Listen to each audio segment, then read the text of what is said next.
Ladies and gentlemen, boys and girls, welcome into a huge episode of the Don't Tell Mama Sports Podcast. We've got our second annual Don't Tell Mama Fantasy Football Award Show. I'm your host, Matt Cobold, here with my guy, Max Faulkner, making his return to the podcast, my guy, Zach Widlowski, and the champion of our Fantasy Football League, Sam Belkis. Zach and Sam get to you in a second. Max, what's going on, brother? Oh, how about it, Cole Breezy? Can we believe it, everybody? We're here on our second annual Fantasy Football Award Show, and we cannot wait. We got more awards this year. Well, actually, we cut it down a little bit because we had a little too many awards last year that were irrelevant. Okay, they were not relevant, and we did not. We figured, what the hell? Okay, but this year it's a little bit different. Okay, we have a new voting system. You, the fans, you, the commentators that are leaving the comments, the likes. You're the ones that voted. You're the ones that are telling us who won the award. So we can't wait to start jumping into that. Go Breezy. But man, I don't know about you, but I'm sweating with this suit on. How about you? Ooh. Looking pretty smooth. All of us are. We're definitely going to get into those awards here in a bit and talk about the poll and the voting system. But Zach, I want to hear from you. What's going on, my guy? Not so much. Thank you for having me again. I'm glad I'm not part of the fat that got trimmed on this award show. So I'm just grateful to be here. Yeah, we thought about it, but brought you back. Very gracious. And going to my guy, Sam Belkis, the freshest champion of our Fantasy Football League. How are you doing tonight, man?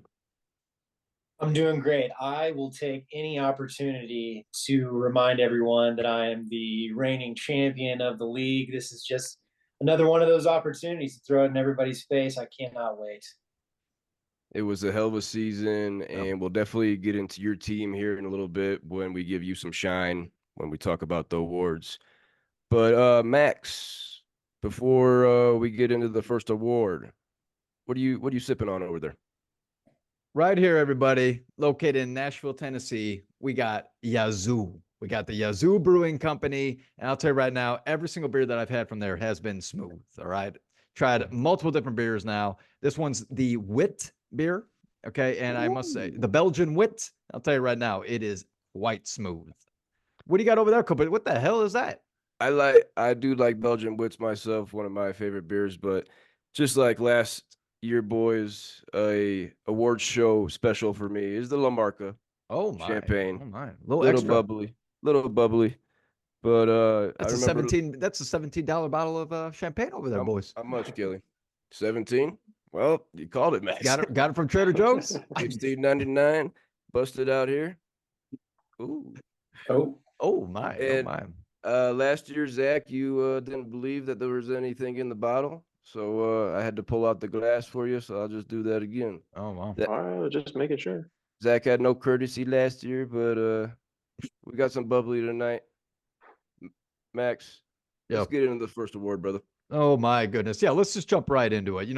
Everyone, I feel like we're at the Emmys. I feel like we're at the Grammys. We're at the Academy Awards, other than the indoctrinating bullshit, right? Okay, we're not going to stand up here and have a speech that,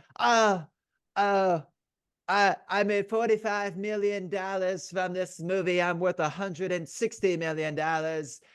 But we're all oppressed, so we need to make sure that everyone understands that when you're a millionaire, you are oppressed. We're not going to do that shit, okay? We're not talking about that. We are going to talk straight sports.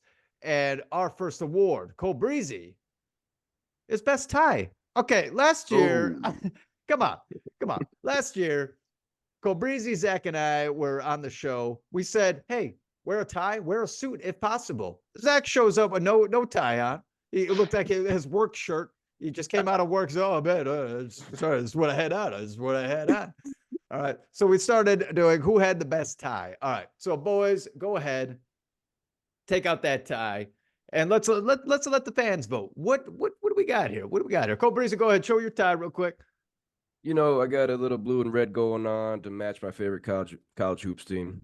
My Kansas Jayhawks, the 2022 national champions. But yeah, we're gonna set up a poll on YouTube, and I want the people to vote. Who's got the next tie?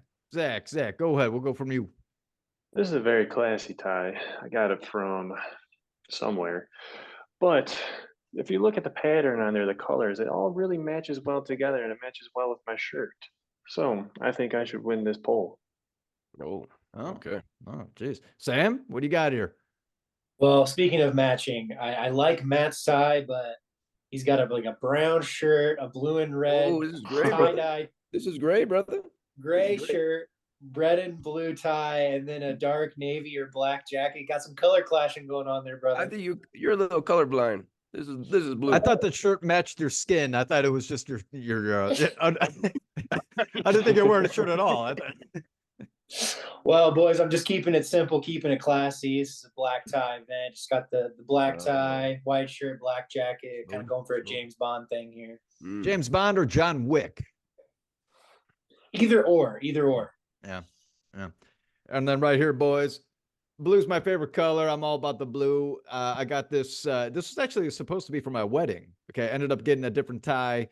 So believe it or not, boys, I took the tag off today.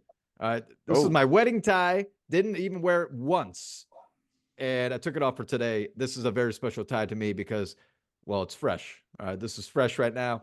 Okay, it's supposed to remind everyone of the ocean. Okay, ocean colors.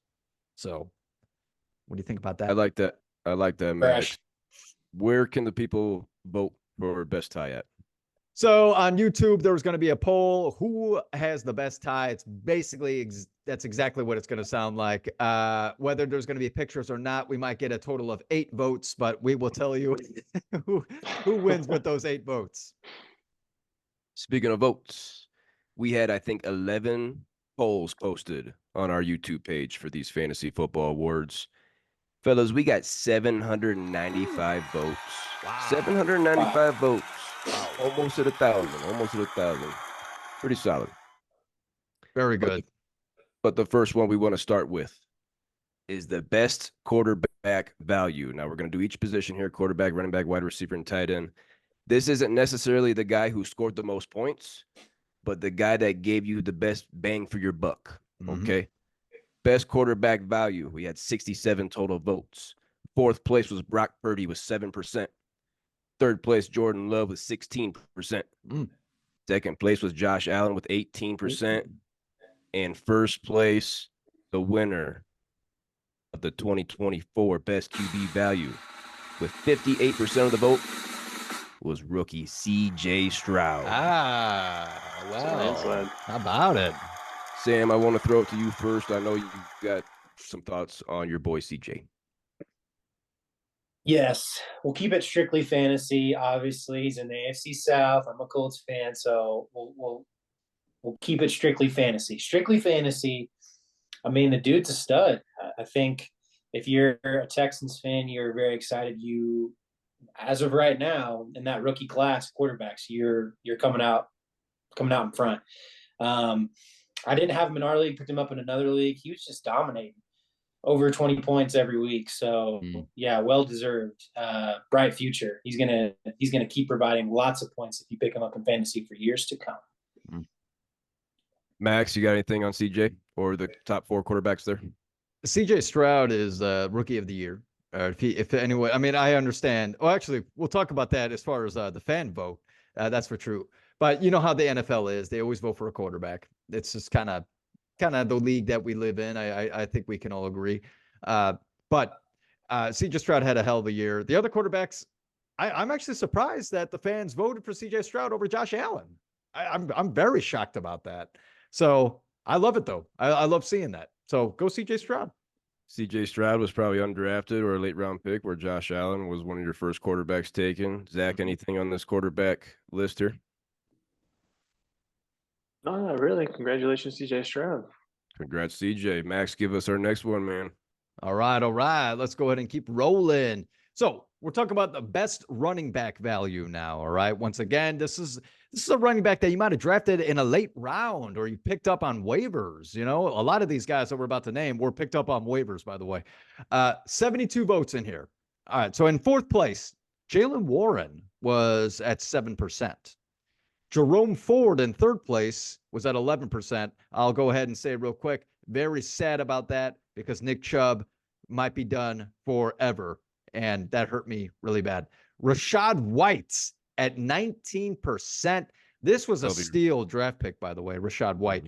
All right, but the steal pick, probably picked off of waivers. Number one is Kyren Williams of the Los Angeles Rams at 63% of the 72 votes. Blowout, yes. Go Breezy, what do you have to say about Kyren Williams coming from, well, you wish your alma mater, but your hometown team, Notre Dame? My hometown alma mater, the Irish of Notre Dame. You know, he put up some big college numbers. He disappointed at the combine. He falls to the 5th round. He was going to be a back. He started the season as a backup to Cam Akers or splitting time, and they trade Cam Akers, and here goes Kyren Williams. He's looking like a keeper. Sam, do you want to announce anything along those lines about Kyren Williams? We'll save the announcements till we get closer to next season. You never know what can happen, trades, injuries, etc. But all I have to say is thank you, Kyren Williams. You helped lead me to a championship. That's a tough one. I really think Rashad White probably deserves it just because he was healthy most of the year. Kyren did miss some time, but I have nothing but love for Kyren Williams. I have a championship in my name in large part thanks to him. Mm-hmm. Zach, anything about our guy from Notre Dame, Kyren Williams? Yeah, man. I mean, I love the running back position in fantasy football. Most Great important player. What he did is what every player should do. Someone's not taking the opportunity to play in that first, that top spot there, starting position running back. They didn't want it. He stepped up. He showed out. He did what he had to do. Good shit. Good shit. Yeah. Good shit, Kyren Williams. 63% of the vote in a blowout. Max, give us our next one. We got another blowout here. Continuing with the best value, but now we're going to move on over to the wide receiver. One of my favorite positions in fantasy football, if not my favorite position. At number 4, we had DJ Moore, who also, I'm sorry, DJ Moore with 4%. That's what I meant. Steal pick. Zach, I know you drafted him. We'll talk about that in a second with you. At number 3, I drafted, and I was very happy, had probably the biggest season of his career, Keenan Allen, only 5% of the vote, though. Keenan Allen had a miraculous season. At number 2, nobody thought that this guy was going to do anything, including myself. Mike Evans, 18% of the vote, and taking 73% of the 82 votes voted here. Puka Nacua, the rookie, again from the Los Angeles Rams. Wow. Another Ram here, back-to-back Rams. Zach, you picked up Puka. I know you're considering him as a keeper. What do you have to say about that? Well, I would like to keep a wide receiver, of course. It just kind of depends on how off season goes for them. He might have been one of those guys that just had a blowout year and then doesn't do anything after. You never know. I'll be keeping a close eye on him. Definitely biggest steal of the year for wide receiver, probably. Yeah. All those other guys, those are every single year those guys go out, they ball out. So anyone who drafted them, they weren't dumb for doing that. I will give Sam props right now. A lot of people were sleeping on Mike Evans. A lot of people were sleeping on Mike Evans with Tom Brady moving on. Baker Mayfield coming in. I didn't want Mike Evans. No, Sam, that would Baker Mayfield. I'll tell you that right now. No way. So I'll give Sam a little shout out there. Good pick. Good pick, Sam. Thank you. Max, give us our last positional value award. All right. We're talking about the best tight end value. Okay, so total, there were 65 votes on this one. At number 3, I'm actually a little surprised. Evan Ingram with only 3% of the vote. Evan Ingram had a hell of a season. Tight end 2? Yeah, thank you. Tight end 2, hell of a season. Did he have over 100 catches, by the way? I want to say that he did. Yeah. Yes. Big season. Obviously, that's part of the reason why he was part of this. 114, almost a tight end record. 114. Are you freaking kidding me? Almost a tight end record.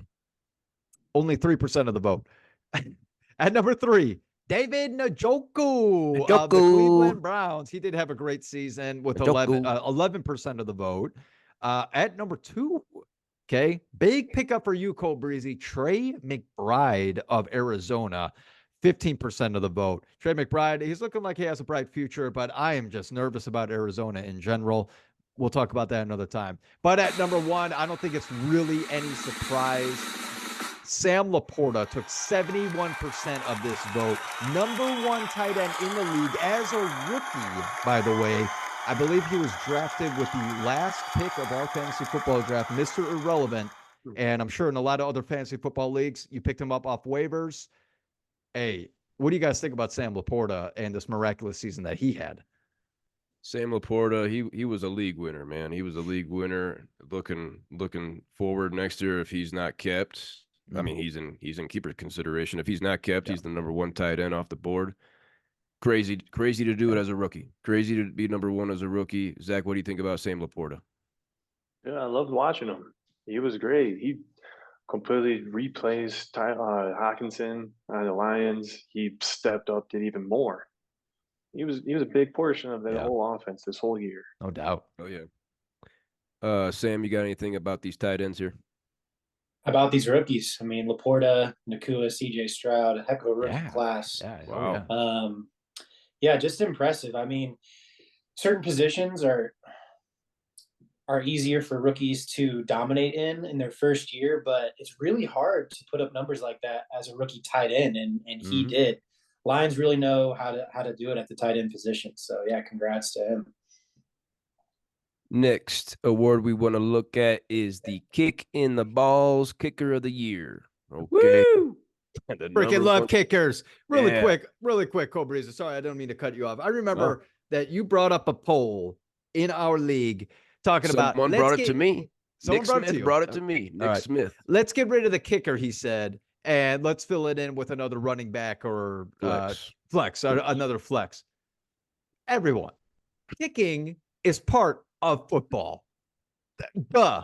It's called football. All right. You kick field goals. You have kickoffs, kick returns. Stop it. Stop it, Queef Smith. Stop it. He's brought it to me. He's brought it to me about 3 years in a row. And, if I had to vote, I'd vote with him. 3 years in a row? 3 years? Oh, yeah. Oh, yeah. I'd vote with him, though. Screw it. Well, you're going to get 2 out of 8. 2 out of 8. And one stat, people who were in the Queef Bowl multiple years in a row. Yeah. Sam, would you be okay with a flex instead of a kicker? Heck no. Kickers ruin games. You play your best game. All they got to do is kick a less than 50-yard field goal, and they miss. That heartbreak. It's so exciting. And the same thing for fantasy. A kicker can win or lose you a game. Got to keep them. We might have to put up a poll. But all these polls. Put it to the poll. Let the people decide. The 2024 Kick in the Balls Kicker of the Year. Second place. All with 155 points. We had a 3-way tie with 155 points in second place. Justin Tucker, Jake Elliott, and Cairo Santos. Cairo Santos of the Bears. Okay. Your boy. All right. That's all they could do. They just kick field goals. That's all they did. But the number 1 kicker, the Kick in the Balls Kicker of the Year, out of Notre Dame, on my team, Brandon Aubrey, boys, with 180 points. 180 points, 25 more points than the next kicker. Anybody got anything on Brandon Aubrey for the Max? Didn't know he was from Notre Dame. I had no idea. So another Notre Dame call out. What a great season. Dallas obviously puts up a lot of points, but when it comes to the playoffs, oh my goodness, they choke. They choke. Poor Jerry Jones, right? Poor Jerry, old fucking Jones. Maybe just retire and move on. Old fucking Jones. Anything, Sam, on Brandon Aubrey? Correct me if I'm wrong, but isn't this the guy who wasn't playing football, and then his wife, they were watching football, and she said, "Hey, you could do this." He started training and then made the team, and now he's the best kicker in the league. I should know, but I can't confirm. But that there was a Notre Dame kicker here recently. Yeah, yep. I should know, but I can't confirm. Impressive. Very impressive. The sack lunch defense of the year in third place were the Cleveland Browns with 166 points. But we had a tie at the top for the 2024 sack lunch defense of the year with 172 points apiece. Sam's defense, the Ravens, and Max's defense, the Cowboys. Sam, what do you think about your Ravens defense this year? Just like the kicker, if you have a good one, you don't want to get rid of that position. No. Bonus spot. It's a huge advantage. Just like having a Yeah. good tight end, there aren't a lot of them. Sometimes you just pick a new defense up every week, depending on the matchup. But I had the Ravens on my roster the entire time. It's a cheat code. So yeah. Big fan. Nice. So somebody who picked up a few defenses this year was Zach, but we'll get into that a little bit later.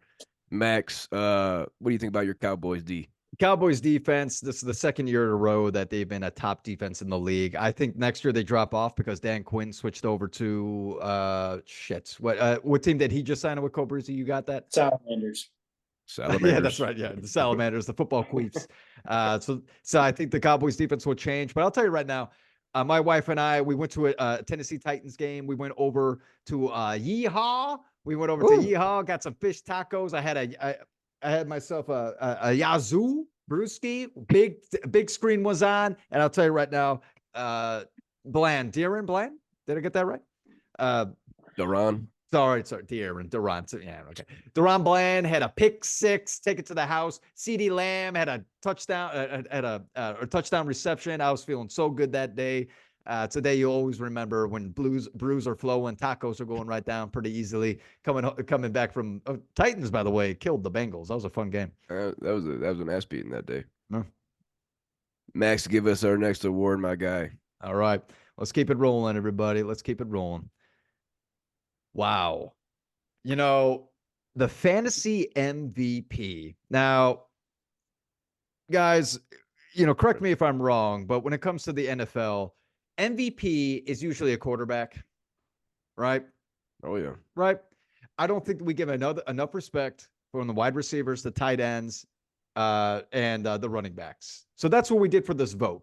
We put the top running back, the top quarterback, the top wide receiver, and the top tight end all together in one poll, and we let the fans decide. Okay. So fantasy MVP, 82 votes were here. Now, starting at number 4, it's not a surprise. Hey, it's the tight end. Sam Laporta only got 2% of the vote. Come on. He's a rookie. There's no way a tight end's going to win MVP, but it was worth a shot, right? All right, but Sam Laporta had a hell of a season. Hell of a season. At number 4. At number 3, with 7% of the vote, it's the wide receiver, CeeDee Lamb. I'll tell you right now, boys and girls, if I'm not thinking keeper, then I must be drunk. I'll tell you right now, I had too many Yazoos tonight. Too many Yazoos. But I'm not going to announce anything. Oh. At number 2, we have the quarterback, Josh Allen, with 10% of the vote. Notice what I just said here, everybody. Yeah. 2%, 7%, 10%. Whoa. Okay, out of the 82 votes. Whoa. That leaves with 80% of the vote. 80%. Whoa. Christian McCaffrey, the running back from San Francisco, wins MVP. I've been saying it all year on the fantasy on the Don't Tell Mama Sports podcast that I believe that Christian McCaffrey was the MVP in the entire league. In the entire league, he deserves it. I hope that he wins it, but hey, he's got our vote and apparently our fans' vote. Christian McCaffrey. Oh my goodness, boys! Let's go ahead and talk about this gem in fantasy football. Christian McCaffrey was the man. So many tutties, so many scrimmage yards. Unfortunately, he's been on Zach's team for a few years now. Zach, what do you got on your boy Christian McCaffrey? I just like to thank the fans for voting for my player. But he's the most versatile. He runs, he catches, he breaks tackles, he scores touchdowns. What else do you need in fantasy? Beast. Sam, anything on this fantasy MVP poll? You could call him a gem, a marvel. You could also call him a cheat code.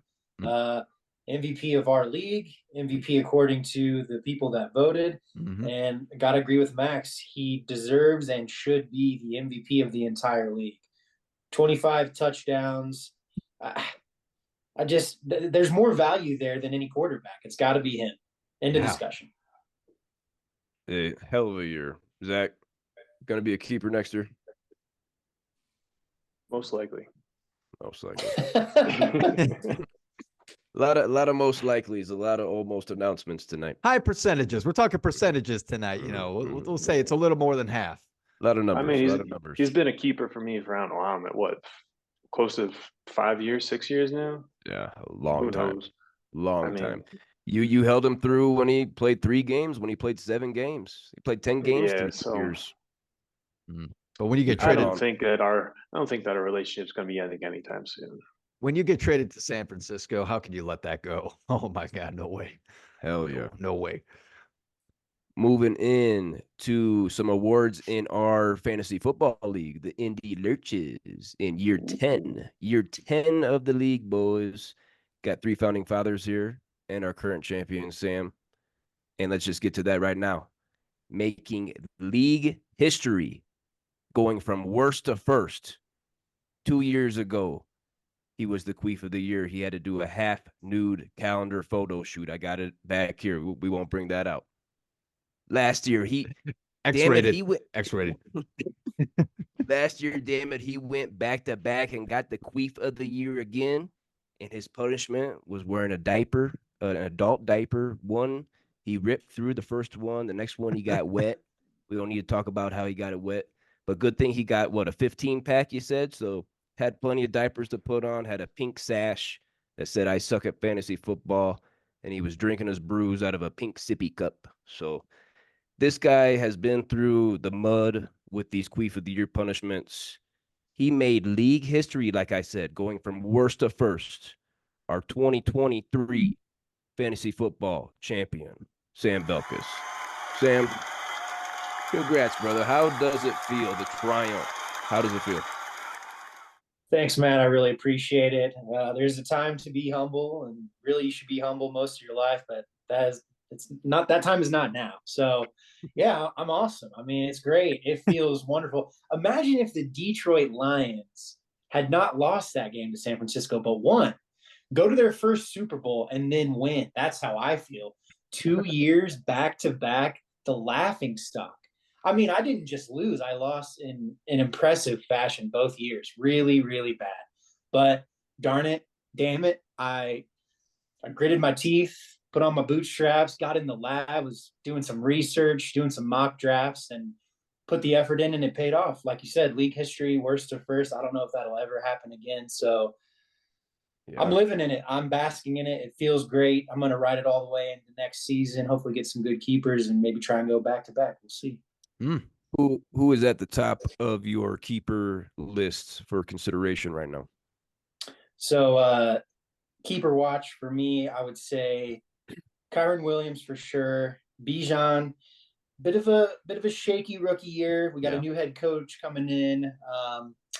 He's got to be up there. Mike Evans, got to throw Mike Evans in there. He was all time. He was all time for me this year. And not even throw Michael Pittman Jr. in there too. He was a steal pick for me, starter every week there towards the end. So those are probably my top 4 guys. Are you just biased with Michael Pittman Jr.? Do you have a jersey of him in your closet? Could you answer that? So no Michael Pittman jersey in the closet.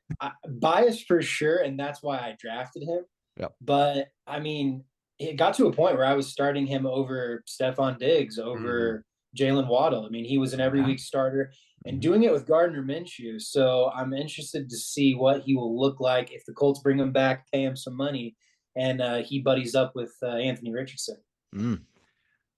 Very good season for Michael Pittman, wide receiver 13 in full PPR Nice. leagues. That's and, solid. Bijan Robinson, we want to talk about a rough rookie season. Arthur Smith was queefing around all year. RB9, full PPR leagues, RB9 for Bijan. What? I would have never thought. I would never thought of top either. 10. I wouldn't either. Top 10. But it was a huge championship win for Sam here, and he got that win, unfortunately, over our guy Zach. Zach, now this is not your first time losing in the championship. How have you recovered since then? I'm all right. Because I do have a championship. I'm 1 for 3. But you know what I like about Sam? He does the impossible. Someone says he can't win Queef of the Year. He goes ahead and wins it. They say you can't win it twice. He says, watch me. He does. People start to say, all right, maybe this guy can't win a championship. What does he do? He goes ahead and wins the championship. What can he do? What does the future hold? Who knows? We'll watch and see. Hell yeah. Max, you got anything about this championship finale? I'll go ahead and say that I was one of the guys that were saying he can't win 3 queefs in a row. And damn it, I just couldn't get that one. I couldn't get it.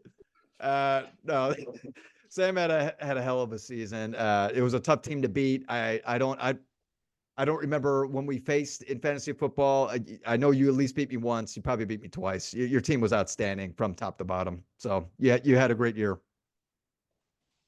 Congratulations to Sam Belkis on Yes. his Appreciate it, championship fellas. season. But a lot of queef of the year talk right there. Let's get into this season's queef of the year because it was a tight battle, boys. I was nervous. My sphincter was Controversy. tight. It was some controversy. We're going to have to look into the settings for next year because it's been a couple controversies here in the last handful of years. But our 2023 queef of the year was Nick Smith, boys. Queef Smith. Congratulations. Yeah. Congratulations. So this was Nick Smith has been in the league for 7 years. This is his second time missing the playoffs. That other time he missed the playoffs, 2019, he was the queef of the year. So this is his second queef of the year for Nick Smith, one of our leaders. 2 queef of the years in 7 seasons. And this year's punishment, you know, we talked about how Sam had to do a half nude calendar photo shoot, how he had to wear a diaper and sip out of a sippy cup. This season, Nick Smith, he's got to go. He's got to make a reservation for 2 at a semi-decent restaurant, shirt and tie minimum. Okay. Reservation for 2. He goes, he has a full course meal, whatever, some bubbly, just like I've got tonight. 90-minute meal with a teddy bear. Okay. He's got a teddy bear date on the calendar. Max, what do you think about that? So freaking funny. It just reminds me of Ted, the movie Ted. Great movie, by the way. Great movies. And there's a new show out now. I got to catch that, by the way.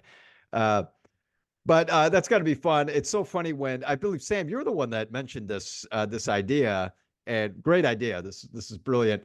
And when you text that, I literally turned my head, and on the side of my bed, I bought Claudia 3 years ago a gigantic teddy bear for Valentine's Day. I was like, oh no. So it's already in the making for me. Oh no. Luckily it didn't happen, but I think this is hilarious. I can't wait for the pictures and videos to come out. Zach, you're the closest of the 4 of us with Nick Smith. How do you think he's going to handle this punishment? I've talked to him already about it, and he has come to terms with it. He's got ideas rolling. He's all for it. I will say he does have 2 championships also. He doesn't just have 2 queefs. It's So true. It's true. give him some respect. Yeah, True. four championships in 7 years. Two championships, 2 queef of the years. He's been busy. Sam, out of these 3 punishments, the calendar bitch, the diaper hoe, and now the teddy bear date, which one's the worst? Calendar was pretty tough. I don't know. I got respect for him as a former champ, 2-time champ. I also have sympathy for him. The anticipation and the build-up is probably the worst part. And listeners might be thinking to themselves, oh, that's not bad when they just heard Matt describe it. Oh, you got to go have dinner with a teddy bear. But when you really break it down and think about it, going to a halfway decent restaurant, I mean, Shirt the and tie? looks you're gonna get from people. I mean, he might even run into some restaurants that won't allow it. Like, what are you doing? That's Maybe. what I was thinking also. Maybe. That's what I was thinking also. And it's like, yeah, they're a bunch of strangers, but he's gonna be sitting there. He's gonna be sweating. He's gonna be sweating in that suit. People are gonna be staring at him, making fun of him, laughing at him. It's pretty rough. I wouldn't wear your best suit if for this date. Okay. It's a one-night stand. Max, get us to our next award, please. All right. Moving on from, well, actually, we're staying in the queef, by the way, because we're going second queef in command. Now, queef in command, everybody, is basically the runner-up of queef of the year. And wouldn't you know it, it's yours truly over here, Cole Breezy. Oh, he's proud of it. Look at him. He's happy. He's excited. He's got a champagne bottle celebrating it. Just so we're all clear, this is the lowest finish of Cole Breezy's 10-year career as commissioner, by the way. This is the commissioner of the league. So Cobrizi, just take it away. I don't think we have anything else to say other than what you got to. Lowest finish in my career for sure. 9th place, second queef in command, not where we want to be. Jonathan Taylor has definitely kept me from making the playoffs the last handful of years. It's been a struggle. It's been a struggle here. I believe I missed the playoffs three of the last 4 years after 5 straight Final Fours. 5 straight Final Fours. Now the franchise has turned. We're on a downhill. But I'm thinking I'm going to stick with Jonathan Taylor, Travis Etienne. We'll be back ready to go for next season. Ooh, is that that's written in there, huh? The two Pencil. keepers right there? Pencil. You penciled that in? Oh, wow. Oh Breaking my. news. Oh my. That's pretty early. I'm not afraid to put my balls on the table in February, boys. February Getting your 2nd. balls on the table and getting them smashed Wow. by Jonathan Taylor. What if Again, Taylor- for a 3rd year? What if Taylor wants more money from Jim Irsay? He got Got to paid. get him while he's down. Get him to say while he's down. Ooh, is that too soon, Sam? Is that too soon? More money, more problems. It's all alleged. We'll see what really comes out. Max, give us our next award, please. All right. Last award of the Queef Bowl, everybody. So real quick, with the Queef Bowl, we have We 10 playoffs. players. Queef playoffs. We have 10 players in our league. 6 players make the playoffs. 4 players go into the Queef playoffs. Now, the king of the Queefs is the person out of those 4 that win. Well, that win the Queef playoffs. All right. So king of the Queefs goes to our guy Trevor Brackey. Now, get these stats real quick. Get these stats. This is out of 10 seasons. This is the first season Trevor has 9. missed the playoffs. 9. But Yeah. yes. 9 season, yeah. Yeah. Unbelievable. Crazy. It's all written here. In our first season, he was second. Second season, he ended up second. Third season, he ended up third. Fourth season, he won his first championship. Fifth season, he came in fourth. Sixth season, he came in fifth. Seventh season, he came in second. Eighth season, he came in first. Unfreaking believable. Like we have this joke around the league that Trevor is the Oracle. He just knows how to figure it. He just figures it out. Even when his team is losing, like this season, he almost made the playoffs. He was like, I don't know, it might have been 0-6. I think at least 0. It might have been 0-5 at least. And he almost squeaked into the playoffs. It's amazing. And just to call out Trevor, because this guy, everyone, he moved to Australia. This guy's in freaking Australia. I think the time change, I think the new job, I think being away from home, being away from family and friends might have got to him this season. I think that's the only reason why this guy missed the playoffs. And he still almost made it. How about that? He moves to a freaking different continent and still almost makes the damn playoffs. Shout out to Trevor. He's a hell of a fantasy football coach. I think Trevor might have the best resume of any manager in our league to go to 5 championships in his first 8 seasons. Crazy. 5 championships in his first 8 seasons. That can't be matched. Zach, what do you have about your boy T-Bone Malone? He's the best. Just want to say I do love all the participation trophies in our league. I think it's hilarious. But dude, Trevor will be back next year. He'll be back in the States. He's going to be watching football every Sunday again. He's going to watch for a bounce back year. I like it. Sam, anything on Trevor being the king of the Queefs? Nothing but respect. The 1 year he makes the loser playoffs and he's the best loser. It's impressive. Next award we want to get to are the total big dogs of the week. Now, this is our fantasy football league. The big dog of the week is the team that scored the most points on the week. So the team that had the most of those. In second place, we had a tie between Max and Zach with 3 apiece. 3 big dogs on the week for you two fellas. Nice job. But our winner for total big dogs of the week was the other founding father, Mr. Bobby Gard. Bobby Gard. Max, anything about Bobby, Max? I got nothing against Bobby other than the fact that we don't talk to this guy. he's the we one gotta guy get Bobby on. We got to get him on here. It's the one guy in our league. maybe we get one text message from this guy every year. I don't know. Cobrizi, I don't even know if you talk to him. You're the one that knows him I the talk most. to him. We make All bets. right. All right. Fair enough. Yeah, fair enough. we got to get him on the Okay. pod. Fair Gotta enough get him on then. the pod. I mean, he has Tyreek Hill. He has who's his AJ second? Brown, AJ Brown. Rashad White. And then he had Josh Allen too, right? I believe so. Yeah. Rashad So White. that's a hell of a team. No wonder why there's going to be some games where he just absolutely went off. Okay, so good season for Bobby, by the way. He made the playoffs as well. I believe the number 1 seed, wasn't he? Was he? Yeah. Yeah. Yeah, it was Bobby, wasn't it? Yeah. The highest scoring team on a week for the whole season in week 10 with a blistering 178.9 points. Let me say that again. Half PPR leagues. Week 10, 178.9 points was our guy Max. Max, congratulations. Hey. Sam, what do you got on that? Hey, listen, Max had a good team.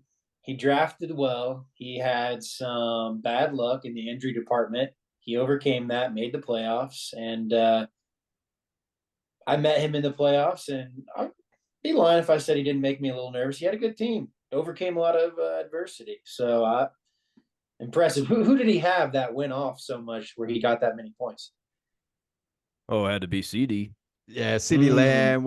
If I got lucky, the Cowboys defense had a couple of weeks where they scored like 30 points, Keenan which Allen, was probably ridiculous. Keenan Allen had some big weeks until Justin Herbert went out. Yeah, those are the big dogs for sure. Yeah. Total queefs of the week in our league. Now, this is the team that scored the least amount of points in the week. The total number of queef of the weeks on the season. We had a tie in second place here also with our guy we just talked about, Trevor. He had 3, along with Taylor Wilson with 3. But our winner for total queefs of the week on a season was my wife, Kelly. Kelly with 4 queefs of the weeks this season. Congratulations. Zach, anything on that? Hey, I mean, she queefed. She queefed. The lowest scoring team on a week in our league for the whole season was in week 4, a little bit early, 57.8 points. 57.8 points for Trevor. T-Bone Malone, a couple shout outs to him. Max, what do you think about scoring 57 points on a week? I think Trevor woke up late to work one morning and then they shows up to, he's got to swerve past kangaroos and all that shit. And at the end of the day, oh, fuck, I forgot to set my lineup. Yeah, that's what happened. Too many kangaroos in the road. We got 2 more awards in our league.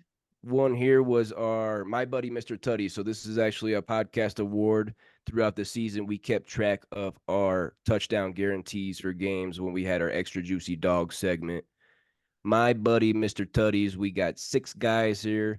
Dan, our boy Philly Dan, he was 0 for 1. Okay, he came on once, made 1 guaranteed, missed it. Our guy Queef Wilson, a couple weeks ago, he guaranteed Josh Allen on that rushing tutty. He was 1 for 1 of the season. He tied his Eskimo brother Kyle Jennings. He was 1 for 1 on the season. Next up, in third for my buddy Mr. Tutties this year was our guy Sam Belkis down here. Now, Sammy boy, excuse me, you were 7 for 17 on the season. That's 41%. Okay, percentage is a little low there, but you had a 2 for 8 finish. You got a little greedy. You started doing triple guarantees, getting 1 for 3. Explain to us why you got so greedy there at the end. I was just feeling it. I was doing so well in fantasy. I thought, my predictive abilities would have the same luck. Clearly not. There's really no punishment other than getting third in this award. So I just let her rip. That's really all I could say. In second place, let's not forget we're going off percentages here. So I got second. I started 1 for 7. I got my first one, missed 6 in a row. Started off cold. Finished 21 for 39, 54%. So I'll take over half, 54%. But our winner, with an astounding 67%, 18 for 27, our guy Max, the first ever winner of the My Buddy, Mr. Teddy Guarantees, Max Faulkner. How does it feel? Feels pretty good to just understand fantasy football and know that those guys are getting in the end zone. Okay, you just feel it, you know it. Okay, you look at the matchup and you look at this guy, you look at the guy's demeanor. Okay, you see him come on the field and practice all week, and you're like, you know what? This guy's getting that ball in the end zone. Damn it, he's getting that ball in the end zone. He's going to take that ball, he's going to bring it home, put it underneath his pillow, and hopefully get a couple extra dollars from the tooth fairy while he's at it. Oh, football under the pillow, huh? Well, I'm sure the tooth fairy wants a football every once in a while too, you know. But anyway, yeah, it feels good. It feels good. I know there was a few weeks that I was gone because we moved, and you guys still kept on going, and I was glad I was able to still keep up. So, hell yeah. 67%, a hell of a percentage there, Max.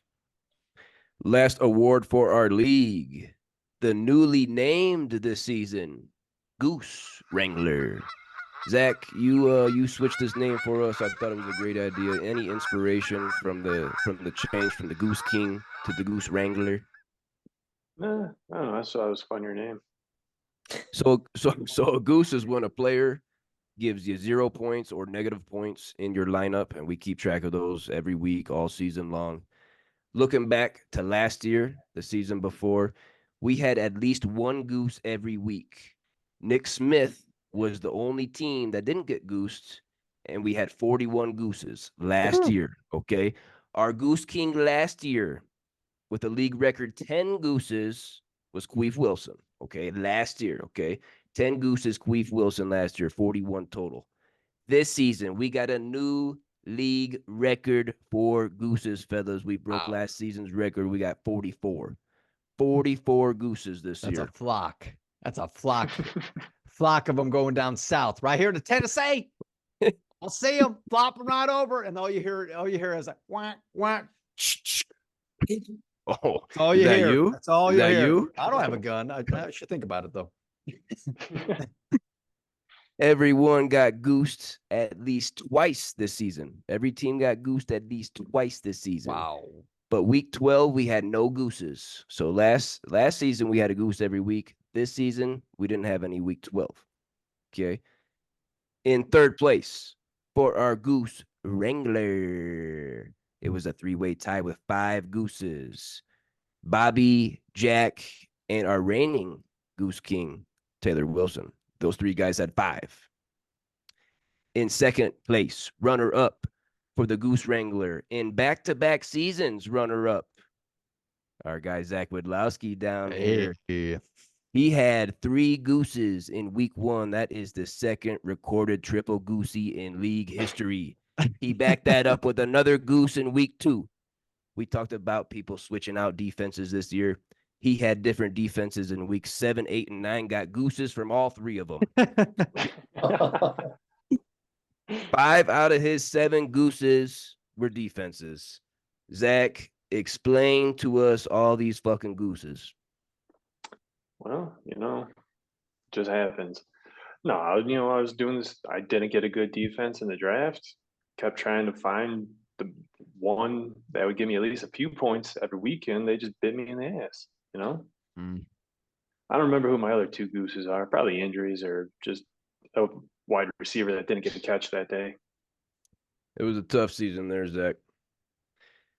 Back to back. Well, I mean, coming in second place in the whole league, I wouldn't say that's true. Is it good luck? Now we got to start thinking about it. Is it good luck to get gooses? Well, I mean, in Chinese mythology, probably, yeah. But our 2023 Goose Wrangler for Indy Lurches Fantasy Football League with 8 gooses. It was Kelly. My wife Kelly is the Goose Wrangler. She had double goosies in first and second rounds of the fantasy playoffs. First and second rounds of the fantasy playoffs, she got double goosies. Congratulations. There she is. She's there. She got goosed by her defense 4 times and got goosed by Brandon McManus 3 times. Oof. Yeah. So, Max, what do you think about this season's Goose Wrangler? I just got to ask for Christmas. Did you have goose instead of turkey? Started, go out to dinner. Nope. No, didn't have Goose. Okay, something to think about. Something to think about for next season. Yeah, getting Goose just sucks. It really does. But considering that Kelly and Zach both made the playoffs and they were first and second in Gooses, I think we're coming to the point where it's like, like I said, is it good luck? Is it good luck? I mean, Goose tastes good. It is tasty. I mean, gooses, it takes risks to get gooses. So, people who take risks make the playoffs. Sam, any thoughts from you on the Goose Wrangler this season? 2 things. Auto draft Kelly. I'm just that's impressed. right. That's right. The preseason queef of the year. Totally forgot about that. That was Little, me. That was yeah. me, actually. That was. We're quick to forget, but auto We were. draft Kelly turned her team around. The auto drafted team wasn't too bad. We were giving her a hard time. She ended up making the playoffs. Yep. And the other thing I have to say is just this: honk, honk, honk, honk. Very nice. Max, will you get us back into our polls, please? All right. Let's go ahead and go to the scoop of the year. Now, everyone, the scoop of the year is the pickup that you picked up off of waivers. Okay, 51 votes on this poll. Sorry. At number 4, we have Jordan Love with 8%. Jordan Love, I scooped him up on my team, got me into the playoffs after Joe Queef Burrow, and also I had Tua. Yeah, Tua had a had some tough matchups coming up. So I was like, okay, I'm picking up Jordan Love. Got me into the playoffs. I think he was a great pickup. 8% of the vote. At number 3, I'm kind of surprised at 14%, Kyren Williams, who won already a couple awards tonight. He's not going to get this one. At number 2, at 16%, we have Sam Laporta, which once again in our league, he was drafted as Mr. Irrelevant. I'm sure in some other people's fantasy leagues, maybe he was drafted in those late rounds, but he got 16%. He's at number 2. And at number 1, Zach, you're going to be extra happy about this. At 63% of the vote, we got Puka Nacua in a blowout. There's no doubt about it, too, as far as that list goes. It's Puka. It is 100%. We see Puka, we see Sam Laporta, Kyren Williams on a few of these lists. Zach, anything else you got on Puka that you haven't said yet? Thanks, Puka. Sam, anything? I'm speechless. Speechless on the scoop of the year. Our fantasy rookie of the year was 75 votes. Got a couple of the same names again, but a guy we haven't talked about yet. 4th place. Pretty good rookie season. Was drafted, I think, 12th overall. A lot of people shit on the Detroit Lions for taking Jahmyr Gibbs. 4th in this rookie of the year poll with 3%.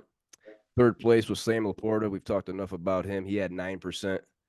And this was one of the closest polls here at the top. 49% and 39% of the top 2. 2nd place was C.J. Stroud. 1st place was Puka Nacua. Again. Oh, tough. Nacua back-to-back. I think Puka's going to win the most awards here tonight. Max, give us our next one, please.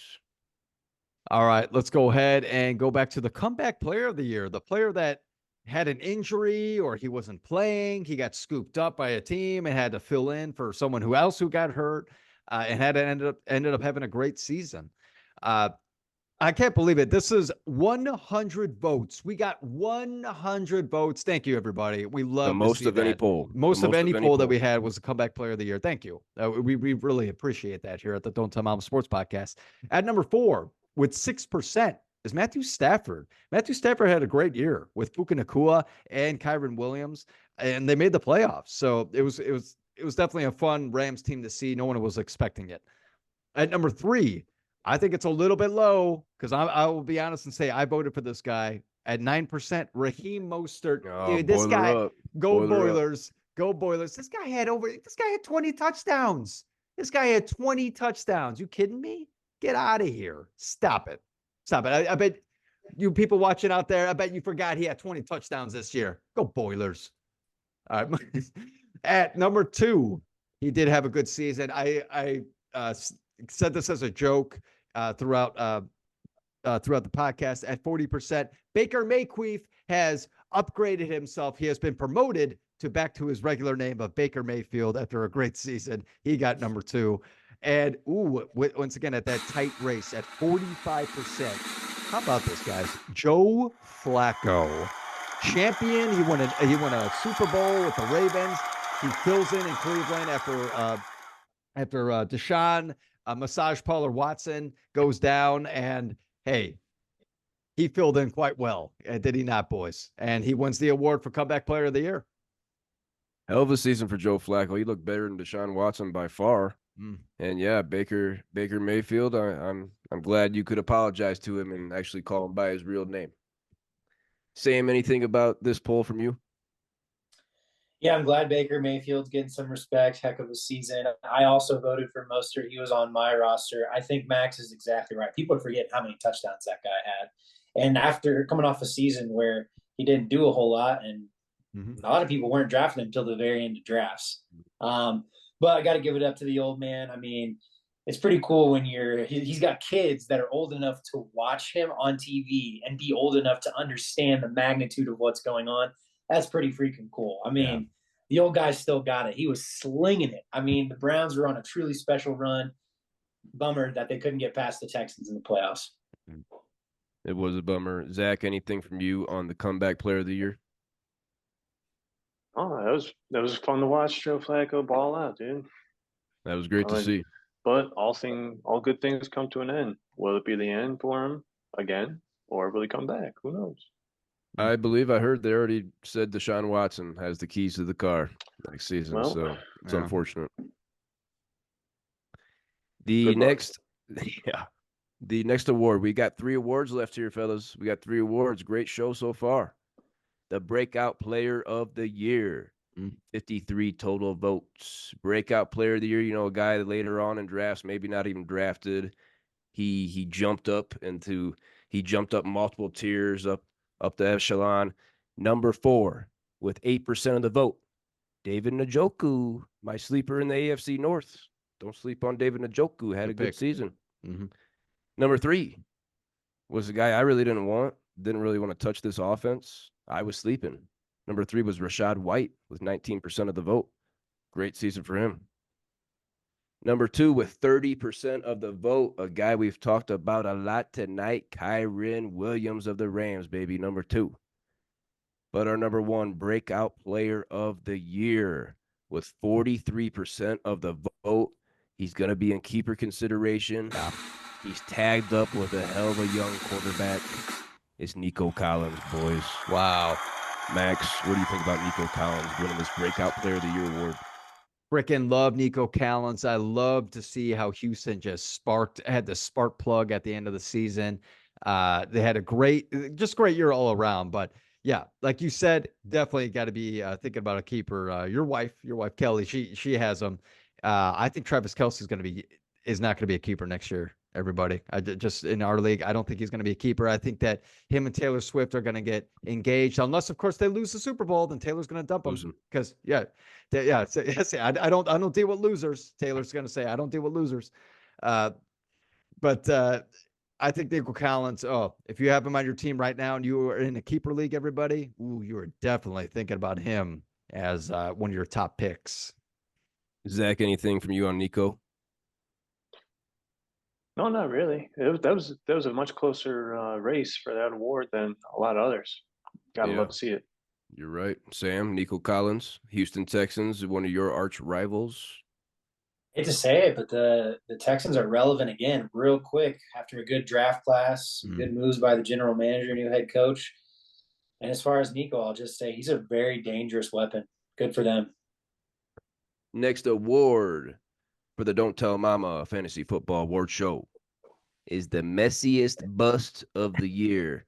Now, this is the guy that left you changing your shorts, doing extra laundry on Sunday nights. You thought you had all your laundry done, but this guy's making you mess up your pants even more because of how much he's queefing on your fucking lineup. Okay, 53 total votes. In 4th place was a guy that I kept, fellas. I kept him. Sorry, this is a tie for third. I kept this guy, Garrett Wilson of the New York Jets. There was a lot of A lot of hype with Aaron Ayahuasca Rodgers coming in. I drank the Kool-Aid. I kept him. Didn't do too good. Wide receiver 26, I want to say. Tied with him with 8% of the vote was Justin Fields, a guy Sam drafted, a guy I had last year. I had him high. Justin Fields, is he the future in Chicago? We can get into that another time. I'm not sure. We'll talk about it when the draft comes this summer, everybody. I'll tell you right now, because me being a Bears fan, Zach, you as well, this is something to talk about. Runner-up for the messiest bust of the year with 9% of the vote was the guy I was hyping up in the preseason, tight end Darren Waller. Okay, injuries. I think he's juiceless. The juice might have been squeezed out of Darren Waller. Done. And with a wrecking 75% of the vote, 75% of the vote for the 2023 messiest bust of the year was Chargers running back Austin Eckler. He was a top 5 pick probably universally. He shit on your lineup. Sam, what do you think about Eckler? Fantasy gurus, fantasy podcast hosts, fantasy experts, they always say you can't win your fantasy league in the first round, but you can lose it. And if you drafted Austin Eckler, if you still somehow made the playoffs, good for you. But yeah, he wrecked and he ruined fantasy teams all across the board. So that one was really tough. Austin Eckler was kept by our queef of the year, Nick Smith. Zach, what do you think about that? Well, it makes sense now. But that Chargers team was just disappointing a whole lot of people. Oh, no doubt. No doubt. The Chargers, real quick. I said it all season as well. Brandon, right? Is it Brandon Staley? Oh, dude. I've been saying it for 3 years. Who is this guy? Why is he the coach? He sucks. How are you not scoring touchdowns with an elite offense? How are you not doing it? And finally, they figured it out. They got John Harbaugh. It's going to be an exciting year next year. I'll tell you right now. I'm not a Chargers fan, but Harbaugh. I said John. Jim Harbaugh. Jimmy and Johnny. Pardon me, they're brothers. Pardon me. Jimmy and Johnny going to be playing each other next year. I'll be watching that one. Max, time for our last award here. Thank you, everybody, for sticking with us. This was our biggest award of the season, always the NFL's biggest douchebag of the year. My goodness, we had 7 candidates. Max, we got 7 juicy guys that could have all won the award this year. I mean, easily. All these guys, sorry, but you're douchebags, okay? Because you do things all outside, okay, off of the field that get noticed here in the media. That's why we know about it. And we got to make sure everyone else knows about it as well. The people that don't pay attention, because it's unbelievable to see that these players that are, that make these millions of dollars that are just, obviously have talent on the field, but when they go off the field, they think that they're better than the common folks, such as ourselves. Sometimes you need to make sure we show the people, including ourselves, all around, that these people are douchebags. Not all of them, but we got 7 this year. All right. So let's go ahead and start at number 7 with only 2% of the vote. It is Jordan Who Let the Dogs Out Addison. Cobrizi, can you let us know what Jordan Addison did really quick? Minnesota Vikings rookie wide receiver Jordan Addison was clocked going 140 miles per hour in a 55 just after 3 a.m. the morning of July 20th, reportedly because of a dog emergency. We do not know if there was a dog in the car. Whatever. Moving on. At number 6, with only 3.1% of the vote. Really quick, sorry, everybody. We have 96 votes for Douche of the Year, by the way. And we just want to say that is almost double from last year. Thank you. Let's continue to grow as we continue to get more subscribers, continue to get more comments and likes and all these things that you guys are helping us out with. We appreciate it so much. By next year, let's double 96. All right, let's get up to 200. Why don't we? Easy, right? Easy. Come on. All right. So sorry, at 3.1% of the vote, we have Chris Muy Importante Alave. Cole Breezy, what do you do? New Orleans Saints wide receiver Chris Olave was arrested October 24th for driving 70 miles per hour in a 35-mile-per-hour zone. This was his second time being pulled over for speeding in a 3-month span. When he explained, after the officer explained to Olave that he was being arrested, Olave says to him, "I play for the Saints, man." And the officer said, "And?" So that's Chris Olave for you. Again, basically exactly my first statement of how these people think that they're better than the common folk. Great answer by the cop, by the way. Great answer. Moving on to number 5, Cole Breezy. Ooh, man, you probably voted for this guy. We have, with 5.2% of the vote, Jonathan Mo Money Taylor. Mo money, mo problems. Jonathan Taylor, the Indianapolis Colts running back, the guy that freaking Sam splooges on every Sunday night. He got ankle surgery in February. He wasn't ready to go in September. All of a sudden, he's got a back injury. He said there's nothing wrong with his back. Somebody's lying. He's on the pup for 4 weeks. He gets the contract he wants. He's immediately out there week 5. Jonathan Taylor, fuck my team. I know some people didn't want to see him on the list. Jonathan Taylor, you got my vote this year, you fucking douche. And yet he's still going to be a keeper, you said. Yeah. All right. Moving on to number 4 at 8.3% of the vote. I thought that with my short that I was able to create, I thought we were going to get a lot of votes from him because I thought it was the funniest. I really took my time to make this as funny as fuck. It had the most views, so we'll take that out of this entire poll. But we have Tyreek, who's your daddy, Hill. Miami Dolphins star wide receiver Tyreek Hill. He reportedly fathered 3 different children from 3 different women in the span of 4 months. And this is not from his wife. None of the baby mamas are his wife that he recently got married to. So he's been busy on and off the field. Not to mention that he also has 3 more babies with his ex-fiance, whatever, that we don't need to say her name. Crystal Espinal. Okay, we'll you give her already a shout out. We'll give her a shout out. Give her a shout out. Good job. Yeah. In case she's listening. And to quote one of you guys out there, which it's just molded into my mind because it's absolutely hilarious. It's still showing that he's the fastest guy in the league. Yep. All right. At number 3, now we're moving up here. Okay, a lot of votes are coming in now. At 19.7% of the votes, we have Zay Cat Scratch Fever Jones. Jacksonville Jaguars wide receiver Zay Jones was arrested on a domestic battery charge on November 14th. He reportedly, in a custody drop-off between the mother of his child, he snatched a necklace from around her neck that he had previously given her, leaving fingernail marks. Zay Jones, for the Jaguars, got some cat scratch fever this season. Yeah, so a disease is going around called cat scratch fever. We now know that as she went to the hospital, she started purring and licking her paws. Zach, can you give us a little more on this disease, considering that you have 4 cats in your house? There is not 4, there is 3.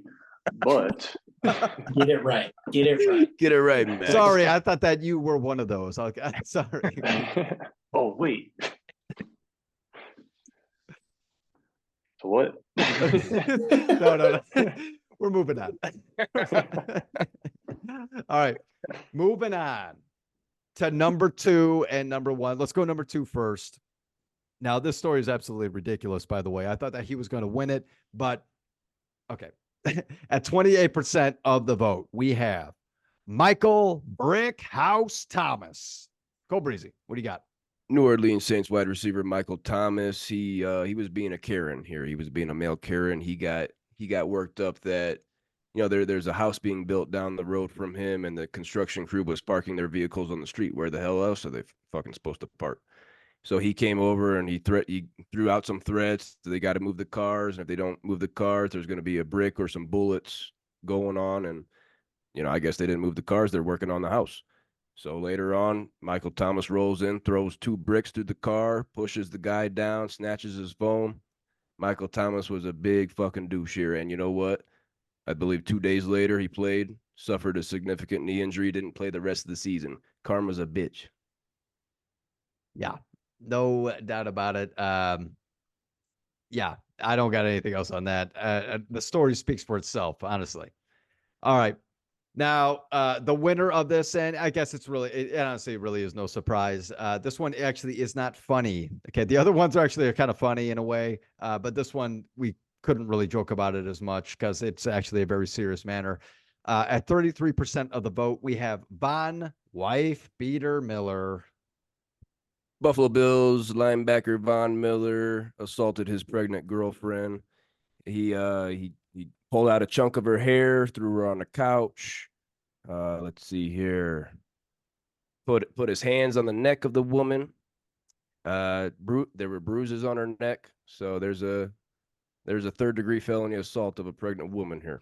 So definitely deserves the win.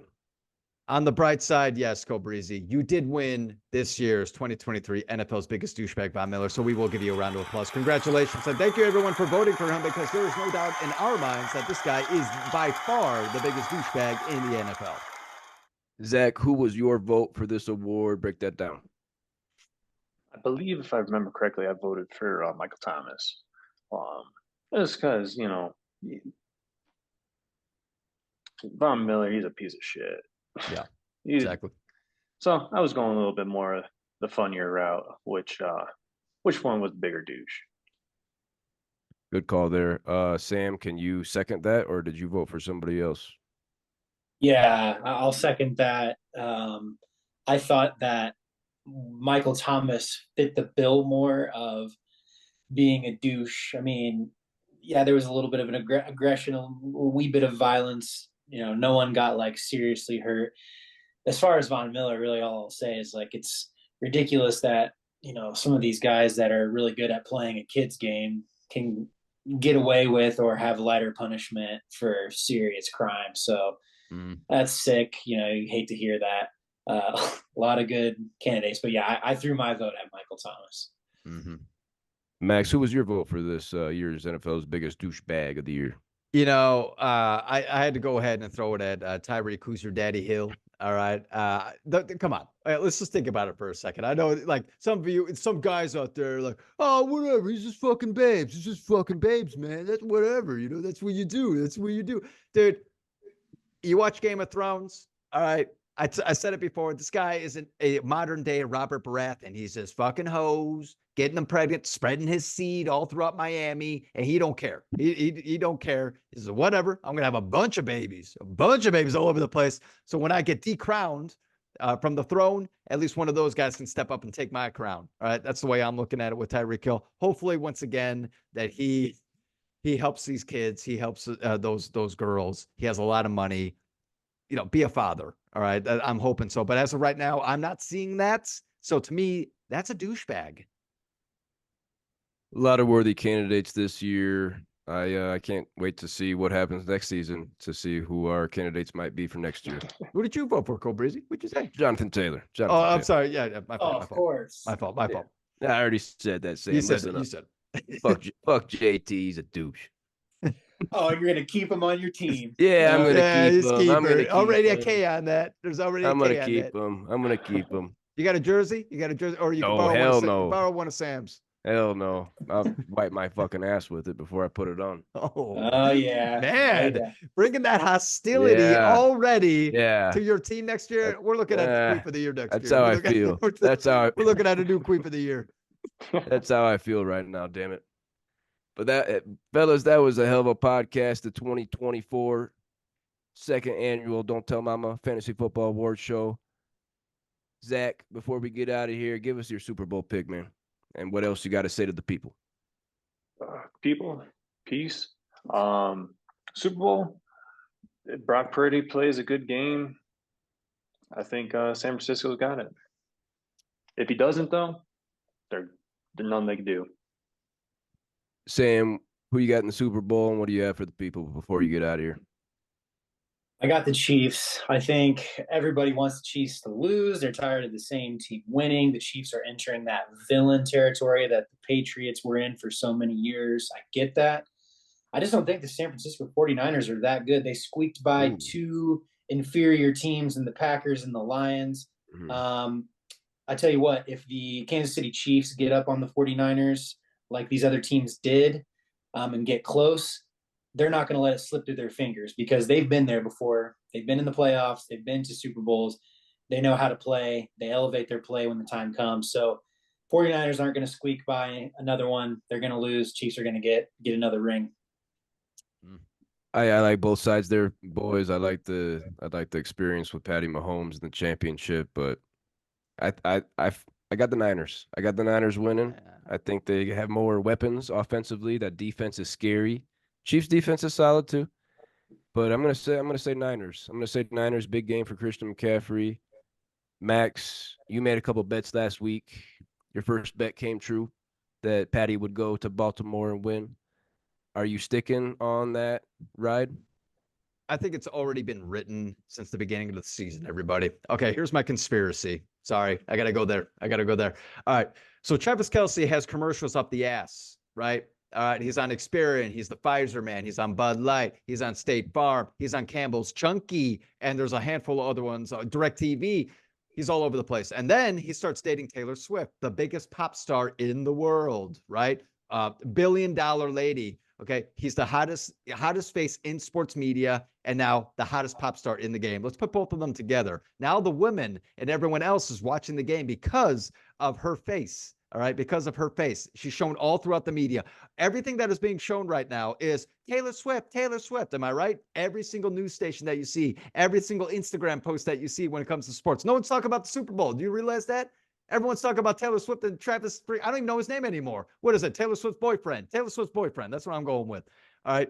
So it's already written. It's going to be the Kansas City Chiefs because everyone that has grown into the NFL, the girls and the people that don't even watch football in general, they've all come together and they want to see Travis Kelce propose to Taylor Swift, or vice versa. Maybe Taylor proposes to her boyfriend. That it might be vice versa. And if they lose, then I think that jeopardizes that whole situation. Everybody, I think so. I think that it's already written in the story. So I'm excited to see the game. It's going to be a great game. I hate to bust people's bubbles and be, but think about it. Just think about it for a second. And Chiefs are going to win. So there you go. And then I hope they lose, though, because it would be really funny to see Taylor Swift dump Travis Kelce and then write a song about it. That'd be really funny. That would be funny. But we got 2 for the 49ers and 2 for the Chiefs here. That's a solid split, fellas. That's a solid split. But thank you, everybody, for coming out tonight. This was the 2nd annual Fantasy Football Award Show for the Don't Tell Mama Sports Podcast. Please, we're going to be posting a couple extra polls about the tie, okay? Don't forget who's got a smooth tie and who doesn't tonight, okay? Max, get us out of here, man. Thank you, everybody, for coming out to the Don't Tell Mama Sports Podcast 2nd annual Fantasy Football Award Show. Thank you for your votes. Thank you for your comments. We even had some other people comment on our post saying, like, they believe that this guy should have been in our poll. Maybe next year, but we appreciate that opinion because it definitely get us to think about, oh man, they had a really good season. Good thought on that. So we do appreciate that. Please keep bringing it in. Please continue to like, comment, and subscribe. We are getting subscribers every single day now. It's really exciting to see that.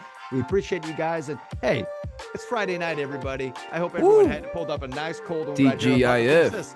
About to finish this bad boy. Go, Breeze, are you done with that bottle? That La Marca? Is that done? Oh, probably should have put that. A couple drops. Didn't do it over the mic. That would have been something. Couple drops, but just like last season, Kelly had herself too. So I don't think I just sat here and drank a whole bottle of champagne. Oh, okay. Well, all right. Well, fair enough. Hey, boys, you got anything else to say here? Oh, thank you for having me on. It was great. Oh yeah. It's always a good time. Appreciate you guys having me on. Love talking football and sports. Hell yeah. Can't wait to talk next week. We're going to be getting back into college basketball. A lot of college basketball, February, March. Oh my goodness. March we're here. Madness coming up. Oh my goodness. Oh my goodness. For We're- you people that go ahead. We're about 5-6 weeks from Selection Sunday, so it is crunch time. We're going to be talking bubbles. We're going to be talking quadrant wins, quadrant losses. Oh my goodness. I'll tell you right now. I got to start blowing some bubbles. Ooh. All right, I got to get some Hubba Bubba chewing gum. Get some Oh. Hubba Bubba right now. Oh. That is the best bubbled chewing gum. That's why it's. I think that's the only. Or Big League Chew. Big League Chew is pretty good too. Okay, we got another gum. Nope. Hubba Bubba, everybody, if you want to blow a good bubble. All right, because the bubbles are coming, and I'll tell you right now, I'm super freaking ecstatic about it. Oh my gosh, I'm sweating. I am sweating.